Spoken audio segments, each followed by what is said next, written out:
Ahora sí, ¿ven la presentación? ¿Se ve? Sí, profe. Sí, profe. Ya. Bueno, ya hemos hablado de los trastornos psicóticos. ¿Mm? La próxima clase ustedes van a, como yo ya les contaba, a tener con la profesora Fedra Cuestas una revisión de lo que es la psicosis infantil.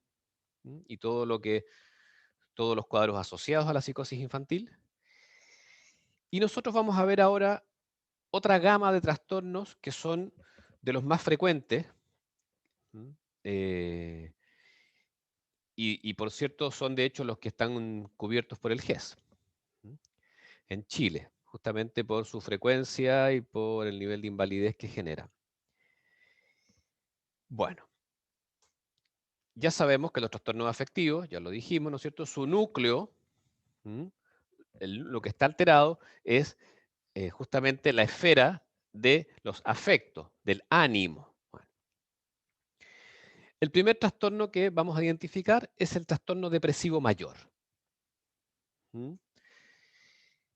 Para que podamos hablar de un trastorno depresivo mayor, tiene que haber pérdida de ánimo, o sea, la persona se siente más desvitalizada, de interés, en general ganas o de placer, por a lo menos 2 semanas. Eso es importante. Esto es reconocible, ya sea que el mismo sujeto o el entorno, su familia, por ejemplo, se da cuenta de que hay algo diferente, de que no está igual. Eso es bien importante. Todos podemos tener bajas de ánimo. Eso es parte de nuestro repertorio natural. Aquí hay una baja sostenida de manera constante en el ánimo, como digo, en el placer o en el interés, pero por lo menos eso dura 2 semanas. Y además eso se asocia a una serie de síntomas que suelen estar presentes. Un comentario entre paréntesis, sí. En los niños y adolescentes puede darse como irritabilidad. Eso hay que tener harto ojo. Cambios bruscos de ánimo, con mucha irritabilidad, de manera persistente, en niños y adolescentes puede estar indicando un trastorno anímico, y especialmente un trastorno depresivo. Eso es importante. Bueno, y eso se asocia a algunos otros síntomas, no los puse todos, pero sí es bueno aprender a pesquisarlo, como pérdida de peso. En un trastorno depresivo mayor, la persona puede seguir comiendo lo mismo. En general, pierde el deseo de comer, pero puede seguir comiendo. A veces las personas dicen, sí, me obligo a comer, pero igual, por ejemplo, los pantalones le quedan anchos. Insomnio, dificultad para dormir, o al revés, hipersomnia. La persona siente que no tiene fuerzas, que solo quiere estar echada y dice, duermo gran parte del día. Bueno, fatigabilidad, cansancio, como que todo se hace cuesta arriba, todo es pesado. Sentimientos de inutilidad o culpa. Son frecuentes escuchar autorreproches, por ejemplo, en las personas que están deprimidas. Y pensamientos de muerte recurrente.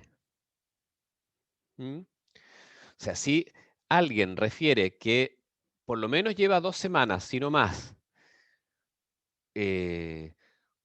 con ánimo bajo, sin disfrutar de lo que antes disfrutaba, con pérdida de ganas, de deseo, de interés,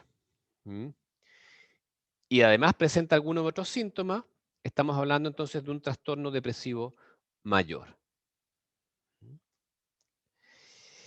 Ahora bien, el diagnóstico de depresión es un diagnóstico bien genérico, entonces tenemos que especificar algunas cosas.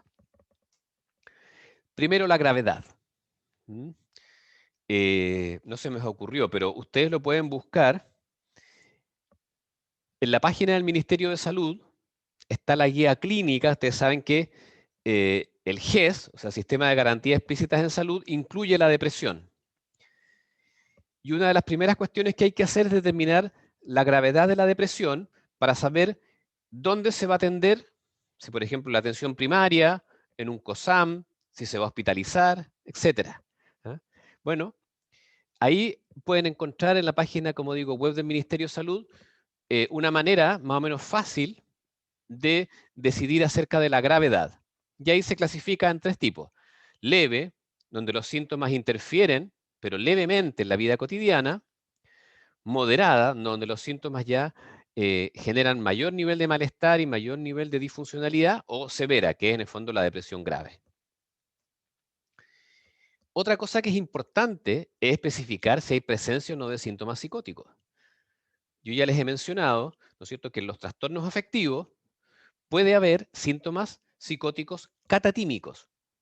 O sea, puede haber alucinaciones, pueden haber ideas delirantes o interpretaciones delirantes, que son síntomas psicóticos, pero que surgen a partir del afecto y son, ¿no es cierto?, comprensibles desde, en este caso, el afecto depresivo, pero hay que consignarlo. Si hay síntomas psicóticos, hay que ver qué se hace con eso. La presencia de angustia. Hay depresiones agitadas. Hay personas que, ¿no es cierto?, no solo se angustian, o sea, perdón, no solo se deprimen, es decir, pierden el ánimo, el deseo, el interés, sino que además están con mucha angustia. Entonces eso también es importante saber reconocerlo y hay que poner, ¿no es cierto? Depresión, depresión mayor, moderada, con síntomas ansiosos, por ejemplo. Las características melancólicas. Bueno, hay mucho que podríamos hablar acá acerca de la melancolía. En el caso de lo que se llaman las depresiones melancólicas, que son depresiones severas, encontramos una anedonia grave, una falta absoluta de la posibilidad de disfrutar o de obtener algún tipo de placer. Sentimientos de culpa, desesperanza. Aquí suele haber lo que se llama un ritmo diurno más claro. Es decir, la depresión, el peor momento del día, es en la mañana y hay un insomnio que se llama de despertar precoz, es decir, la persona, por ejemplo, se despierta a las 5 de la mañana, no puede seguir durmiendo, y no es que se despierte con energía ni con ganas, se despierta o con angustia, o sin ánimo, o muy abatido. Entonces, como digo, si bien podemos hablar mucho de lo que es la melancolía, se reserva esto de depresión melancólica para, ¿no es cierto?, lo que antes se llamaba las depresiones endógenas o depresiones más graves, bueno, con mayor compromiso. Una cosa importante de saber es que hay cierto tipo de depresiones que presentan un patrón estacional, que se repiten, por ejemplo, en la primavera. Entonces, cuando uno hace la anamnesis, siempre pregunta si es la primera vez, si ha tenido otros episodios parecidos, y cuándo, en qué momento, etc. Y por último, algo en lo cual nos vamos a detener un poco, el riesgo suicida.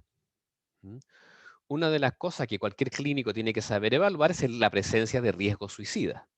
Tiene que tomar decisiones sobre eso. Ya, ¿cómo se evalúa el riesgo de suicidio? Esto es importante. En primer lugar, según el grado de elaboración de las ideas suicidas o planes suicidas. Una vez que la persona, por ejemplo, nos ha contado su malestar, su falta de ánimo, su falta de deseo, su desesperanza, o aparecen sus reproches, etc., uno puede preguntar, o debe preguntar, por ejemplo, hay maneras indirectas, es decir, oiga, don Juan, ¿ya ha tenido ideas negras? Un depresivo capta el tiro. Sí, a veces, no sé qué, no sé cuánto. A ver cómo son. Y ahí aparecen las ideas suicidas. Ahora, una cosa es tener ideas suicidas y otra cosa es tener planes. Mientras más planificado, mientras más claro tenga la persona cómo lo quiere hacer, es más riesgoso.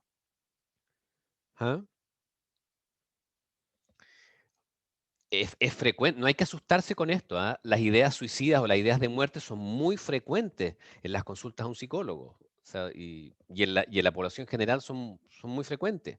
Y cada vez comienzan a más temprana edad.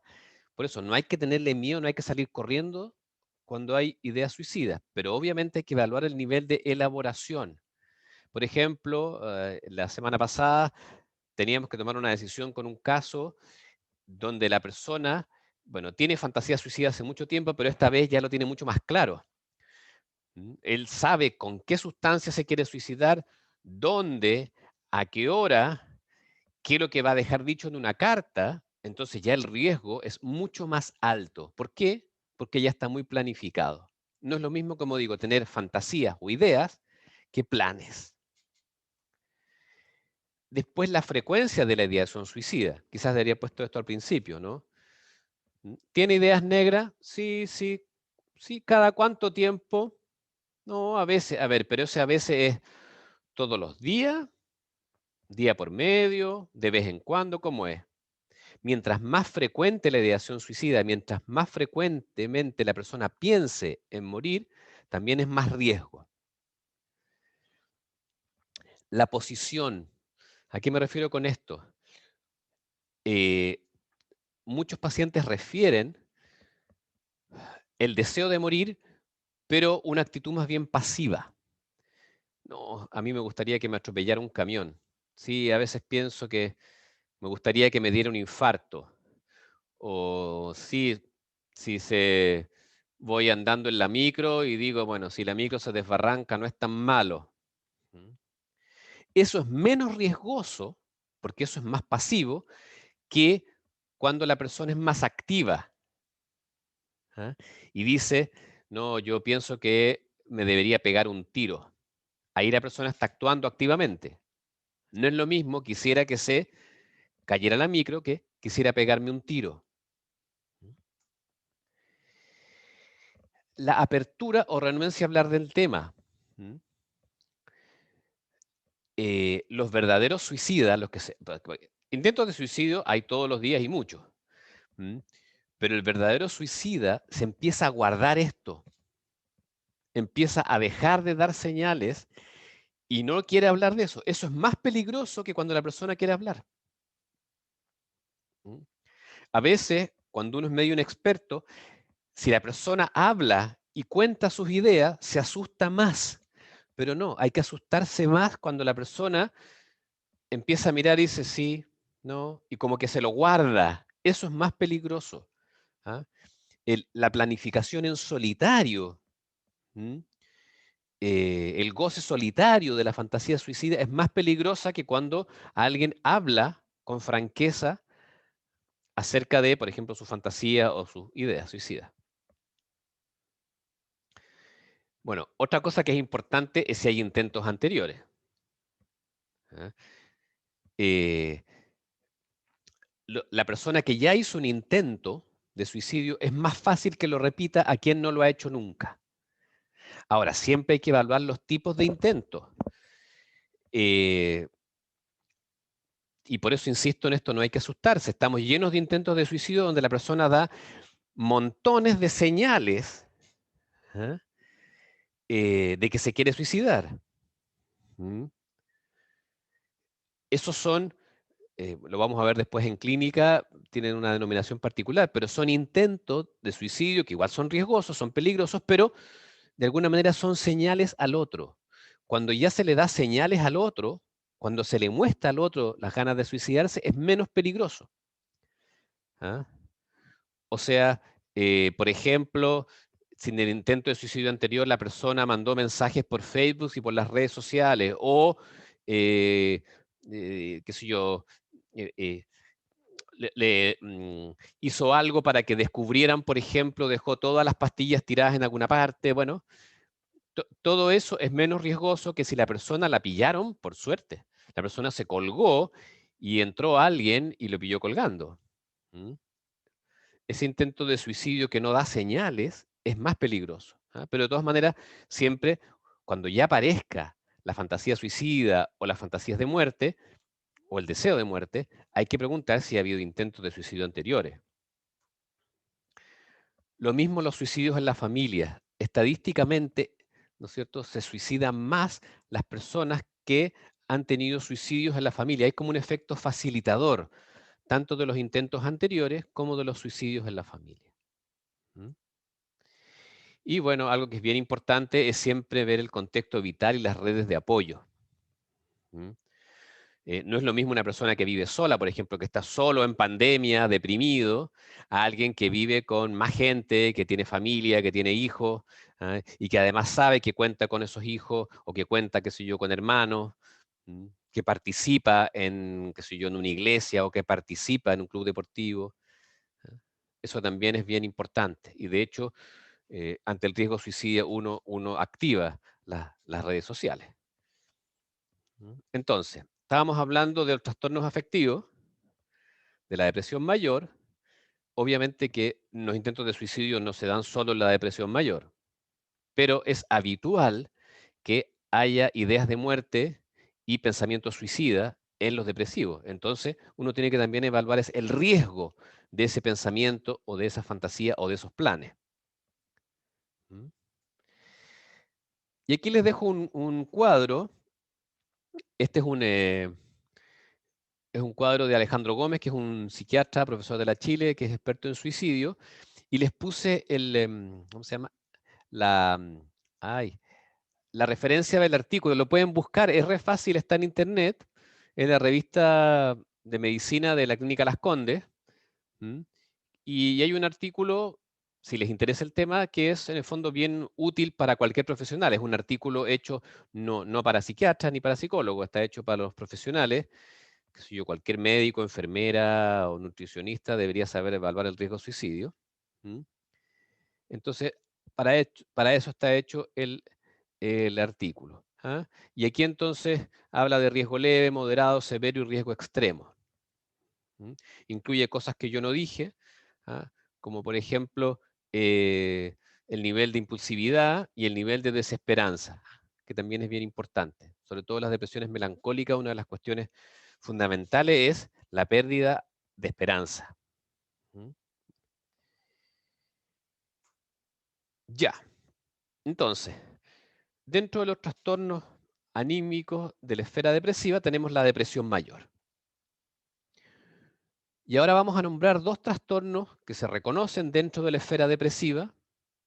Uno, ya lo hablamos en la clase pasada, que es la distimia, que es un trastorno depresivo con sintomatología más leve pero persistente. De hecho, el criterio diagnóstico es que la persona tiene que referir un cambio, una baja de ánimo, una pérdida de deseo, pérdida de interés, que le tiene que durar por lo menos 2 años. ¿Ah? Para que vean, eso es una distimia. O sea, es un trastorno depresivo más leve que compromete menos la funcionalidad, pero que dura más tiempo. ¿Mm? Y algo que aparece en el DSM-5, que es bien interesante, hay toda una discusión en torno a esto, es lo que se llama el trastorno disfórico premenstrual. ¿Mm? Es decir, un trastorno del ánimo asociado, ¿no es cierto?, al ciclo femenino, que ocurriría en la semana anterior de, de la menstruación y que se presenta con esto, ¿no? Ánimo bajo, labilidad emocional, irritabilidad y sensación de agobio, ansiedad. De hecho, eso es lo que hace que hoy en día en algunas partes se pueda dar licencia médica con el diagnóstico de trastorno disfórico premenstrual, licencia médica acotada por 3 días, 4 días, porque es un trastorno que se asocia muy claramente al ciclo hormonal. Y esos son los trastornos de la esfera depresiva. ¿Mm? ¿Alguna duda hasta ahí?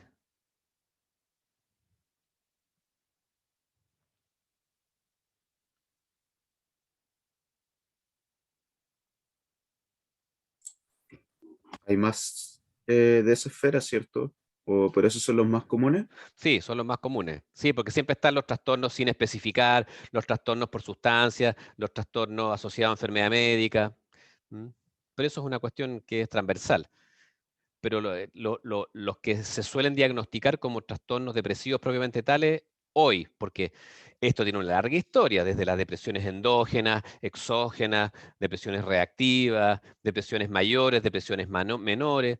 Hoy en día, que el lenguaje ha ido cambiando, se habla fundamentalmente así. Ya no se separa depresión endógena de exógena, sino que se habla de depresión mayor, que puede ser leve, moderada o severa. Se habla de distimia, o de trastorno depresivo persistente, y se habla de síndrome disfórico premenstrual. Pero claro, si tú lo buscas en distintos manuales de psiquiatría, te va a salir distinto.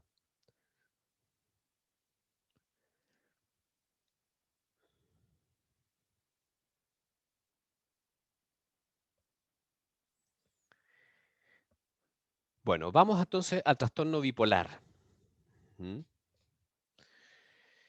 Como su nombre lo indica, aquí lo que hay es en el fondo una alteración del ánimo que oscila entre dos polos. El polo depresivo y el polo eufórico o maníaco. Y aquí, algo que ya hace años se ha venido instalando es la separación entre dos tipos de trastornos bipolares.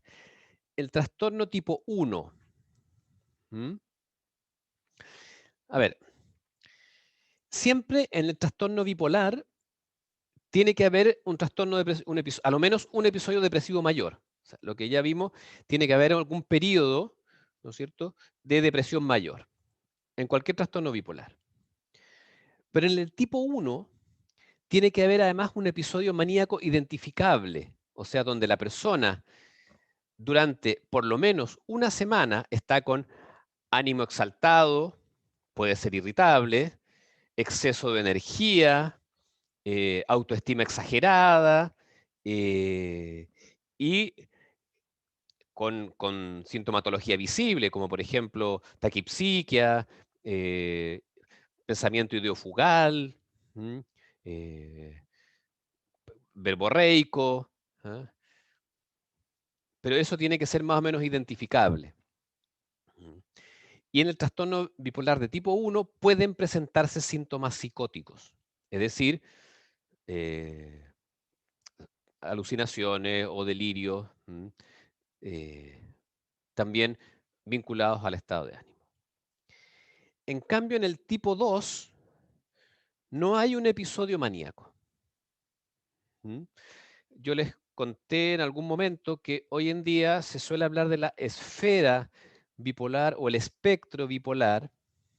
Y entonces se empieza a identificar este trastorno, el tipo 2, que es más leve, donde sí hay un episodio depresivo también, pero no hay un episodio maníaco. Lo que hay son más bien uno o más episodios hipomaníacos, es decir, episodios maníacos más leves que comprometen menos la funcionalidad. Y no hay síntomas psicóticos. ¿Ah? Un episodio maníaco es identificable. El hipomaníaco muchas veces pasa, como yo les contaba, disfrazado, por ejemplo, de compra compulsiva o que la persona está pasándolo muy bien y se pone media promiscua a lo mejor o media fiestera. Pero es menos claro el episodio hipomaníaco. Entonces, si hay síntomas psicóticos y hay un episodio, a lo menos un episodio maníaco claro, es un trastorno tipo 1. Y si no, es un tipo 2. Y aquí hay que hacer una muy buena anamnesis porque este episodio puede haber sido hace mucho tiempo. O sea, la persona puede consultar, por ejemplo, por, por sintomatología depresiva ahora. Tiene 30 años, pero haciendo la anamnesis se descubre, por ejemplo, que al egresar de la universidad a los 23, estoy inventando, tuvo un periodo maníaco. Entonces ya no es un trastorno depresivo, sino que es un trastorno bipolar.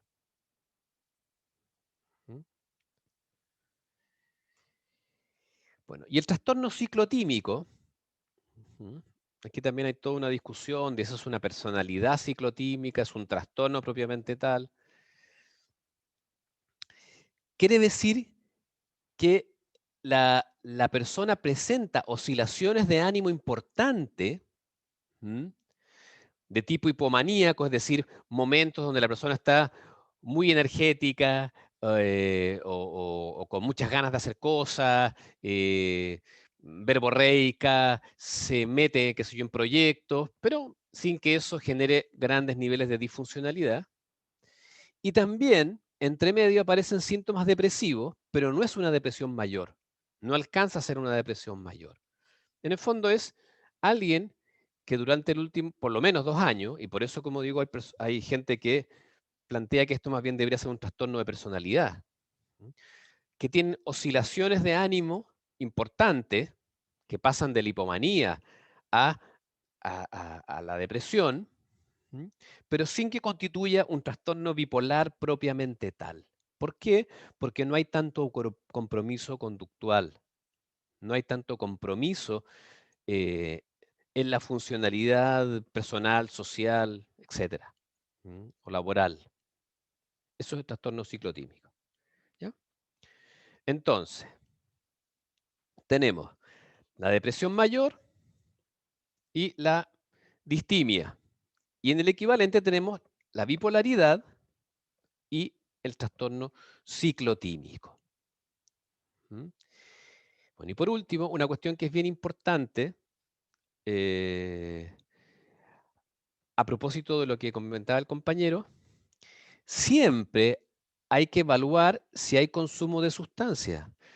Las anfetaminas, la cocaína y otras sustancias pueden provocar periodos con sintomatología que parece una manía. Entonces, es muy importante saber si hubo o no hubo consumo de sustancias.